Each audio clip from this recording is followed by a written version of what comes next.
जय हिंद फ्रेंड्स, मैं Santosh Kumar IAS mania में आप लोगों का स्वागत है। तो हम लोग प्राचीन भारत पढ़ रहे थे, ठीक है? इससे पहले हम लोग मगध साम्राज्य के बारे में पढ़ चुके हैं, बौद्ध धर्म तथा जैन धर्म हम लोग पढ़ चुके हैं। तो आज हम लोग थोड़ा-सा आ जाते हैं विदेशी आक्रमण, यानी भारत पर जो विदेशी आक्रमण सबसे पहले हुए थे, उसके बारे में हम लोग देख लेते हैं, ठीक है? क्योंकि यहाँ से सवाल हमेशा एग्ज़ाम में पूछता है।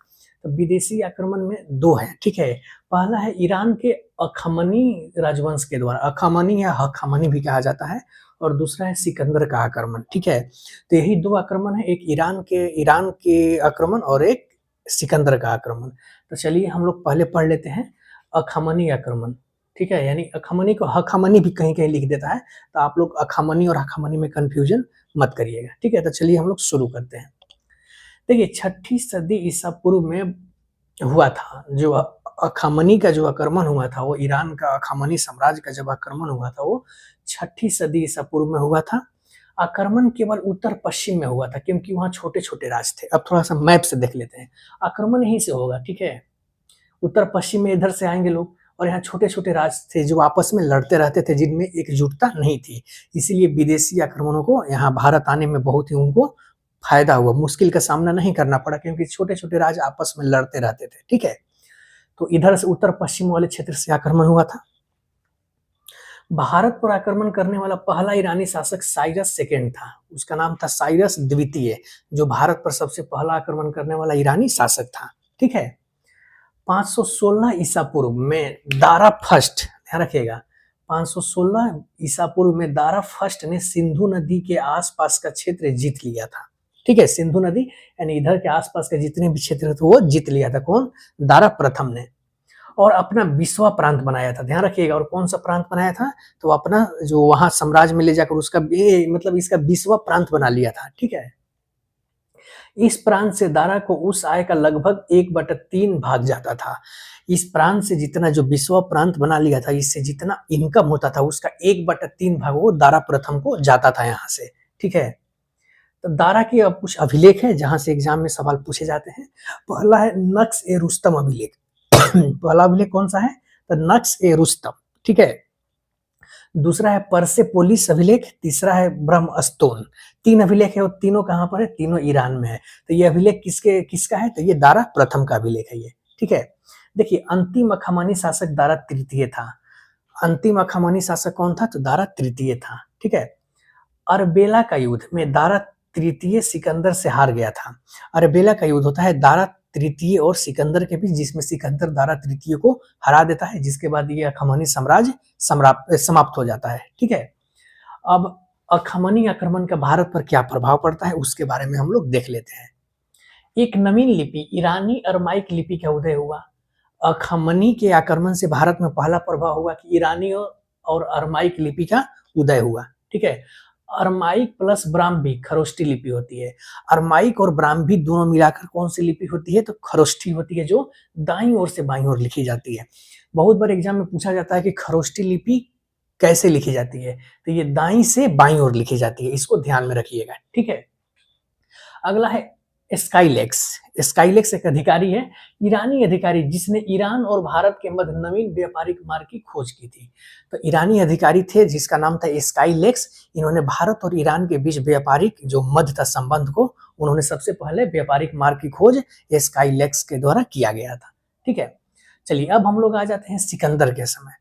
सिकंदर का भारत पर आक्रमण, ये टॉपिक यहाँ थोड़ा सा इंपॉर्टेंट हो जाता है, क्योंकि विदेशी आक्रमण में इससे ज्यादा इंपॉर्टेंट ये वाला है, क्योंकि यहाँ से सवाल हमेशा पूछते रहता है, ठीक है? सिकंदर के आक्रमण से हमेशा सवाल पूछते रहता है। अब थोड़ा सा हम लोग देख लेते हैं सिकंदर। इसके पिता का नाम था फिलिप सेकेंड, ठीक है? द्वितीय अंगरक्षक के द्वारा इसके पिता की हत्या कर दी जाती है, जिसके बाद सिकंदर महान, जिसको अलेक्जेंडर द ग्रेट भी कहा जाता है, ठीक है? देखिए अभी तक महान 3 ही व्यक्ति के नाम के आगे लगा हुआ है। पहला है ये सिकंदर महान, दूसरा अशोक महान, और तीसरा अकबर महान। तो हमारे इतिहासकारों ने अभी तक मात्र 3 व्यक्तियों के नाम के आगे महान लगाया है, ठीक है? 336 बीसी में सिकंदर राजा बनता है, शासक बनता है पिता की हत्या के बाद। इसके गुरु का नाम था अरस्तु। सिकंदर के गुरु का नाम कौन था? तो क्या था? तो अरस्तु नाम था, ठीक है? वही सिकंदर के गुरु थे। सिकंदर का लक्ष्य, देखिए सिकंदर का लक्ष्य क्या था? पहला है विश्व विजेता बनना, वो पूरे विश्व को जीतना चाहता था, ठीक है? सिकंदर का लक्ष्य था पूरे विश्व को जीतना। दूसरा है धन प्राप्ति की लालसा। उसकी धन प्राप्ति की भी लालसा थी कि मेरे जितना धनी इंसान इस पूरे संसार नहीं, पूरे ब्रह्मांड में कोई नहीं होना चाहिए। ये सिकंदर का लक्ष्य था ये, ठीक है। 326 बीसी में झेलम नदी का युद्ध या हाइडेस्पज का युद्ध सिकंदर एवं पोरस के मध्य होती है। इस युद्ध में सिकंदर की जीत होती है। झेलम नदी के या हाइडेस्पज का युद्ध बोलते हैं, इसमें सिकंदर और पोरस के बीच हुआ था, जिसमें कहा जाता है कि पोरस की हार हुई थी और सिकंदर इस युद्ध में जीत लिए गए थे, मतलब जीत लिया था सिकंदर इस युद्ध को, और पोरस को बंदी बना लिया जाता है। थोड़ा सा देख लीजिएगा मैप से, देखिए यही चेनाब नदी है, यहाँ पर पोरस का राज्य है, ठीक है। यहीं पर झेलम नदी बहती है और बगल में ही आम्भी है। थोड़ा सा स्टोरी समझ लीजिए। आम्भी क्या किया था कि थोड़ा सा गद्दारी कर दिया था, किसके साथ, तो पोरस के साथ, और आम्भी सिकंदर के साथ मतलब हो लिया था, ठीक है। और एक आम्भी जो था भारत के राजा था, लेकिन सिकंदर की ओर से लड़ाई किया था, लड़ाई नहीं किया था, हस्तक्षेप किया था, मतलब जितने भी ये पोरस के जितने भी मतलब तोपखाना था, जो भी उस समय हथियार थे, वो सब सिकंदर को गुप्त खबर दे दिया था, ठीक है। तो एक तरह से आम्भी को कह सकते हैं कि भारत का ये प्रथम गद्दार व्यक्ति था ये, ठीक है। तो ये चेनाब नदी पोरस का राज है, ये झेलम है, यहाँ आम्भी का राज है, और यहाँ से सिकंदर आता है, ठीक है।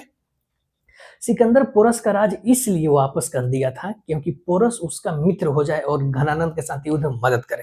देखिए बहुत सारे ऐसे पढ़ाने वाले टीचर लोग बहुत सारे बताते हैं कि पोरस के वीरता के कारण सिकंदर उसके राज को वापस कर दिया था, लेकिन नहीं, ऐसा नहीं था। यहाँ पर देखिए सिकंदर एक बहुत ही कूटनीतिक व्यक्ति था, और कूटनीतिक व्यक्ति ऐसे ही वीरता से प्रभावित होकर किसी को राज वापस नहीं करने वाला था, ठीक है।